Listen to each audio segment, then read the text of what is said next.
When Liz and I first moved into our little house in Enumclaw, Washington, there was a big tree out in front of our house. I must say this. If you are a homeowner and you have recently planted a tree even within 10 feet of your house, what are you thinking? Trees grow, in case you haven't noticed, and in 10 or 15 years, these roots will be going into your foundation, or the needles will be falling on your roof and getting under the roof little tiles and slats, or the leaves will be falling and clogging up your gutters. Don't say that, oh, just keep it pruned and trimmed and keep it small. Trees will grow. Even large bushes, plants, shrubs. If you're gonna plant something, plant it up a long ways away from your house or your driveway. Unfortunately, the people before us did not do this with this big spruce out in front of our house. And they did it right in front of our front door. As a matter of fact, you could probably get on Google Maps, the street view, and still see it there. You're just like, what were they thinking? A pretty big in diameter tree. So we were like, okay, we've got to cut this thing down. It's pushing up the cement on the driveway, and that's a hazard right there. The pine needles, now the branches are actually rubbing against the house. I had to climb up there and cut the branches off. Just a disaster. So we cut it down. Now, was I going to spend hundreds of dollars calling some tree arborist to come and, cut something down? No, of course not. I am going to cut down this tree myself. You can see where this is going, can't you? This was a pretty big tree, and if I cut it in the wrong way, it would fall into the house. Or our neighbors' houses.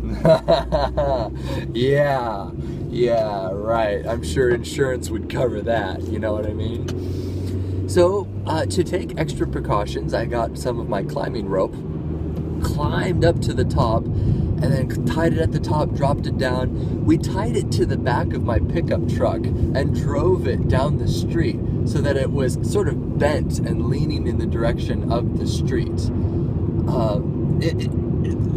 The rope was long enough so that if it did fall, it wouldn't land on the truck. Don't worry. It's not like right when the tree was falling, someone was in the truck and they had to gun it to get out of the way of the falling tree. It wasn't like that. But there was enough tension on the tree that it was bending in the right direction. Like, all right, cool. The second thing was, I wanted to cut it as high up as possible so that we could carve something into it. Like a beaver or an otter or an eagle or a bear. You've seen those before. People carve them into stumps, and it's really neat artwork. Hey, it's a stump there. Let's do something with it. I love artistic stuff like that. Well, it was rather precarious, leaning over the roof, which I was on the roof, and then one foot sort of on the tree with this chainsaw going and through this really thick tree. Man, that could have ended just so badly. But it did not. If you have not seen a tree fall in real life, you need to go see a tree fall in real life. I don't know how you're going to do that, but it is one of the coolest things ever. You'd be surprised how heavy these things are. I think you'd also be very surprised how softly they land. It's almost as if it's a pencil just kind of throwing it on a pillow. It just kind of goes poof. It just kind of lands there. I'm sure if it's a really, really big tree, there'll be a tremendous crash and splinter and everything.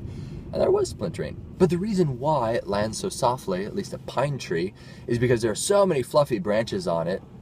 It just kind of goes whoosh, like that. Well, what's also rather surprising is how deadly these trees are when they do fall. Now, even though they fall very softly, relatively so, there's also a lot of weight there. And when I was chopping up the tree after we had felled it in the right direction, it didn't land on anybody, I was so surprised to see some of these branches had snipped off and dug into our front lawn, like 12 inches down, impaled the lawn. So now I kind of know why, you know, people are out in the woods and it's windy or it's stormy and a tree falls and it hits them. It's not the trunk that kind of kills them. It's this, you know those medieval weapons? They were kind of clubs with nails sticking out of them. That's what a tree is like when it falls. It will impale you. It's really, really scary.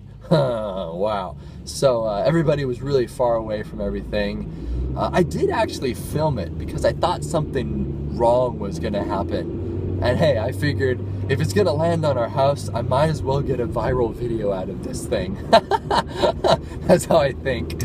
Wow. So, yeah, there we go. Felling a tree and, yeah, almost dying because of it. That's a little over dramatic, but it was really fun.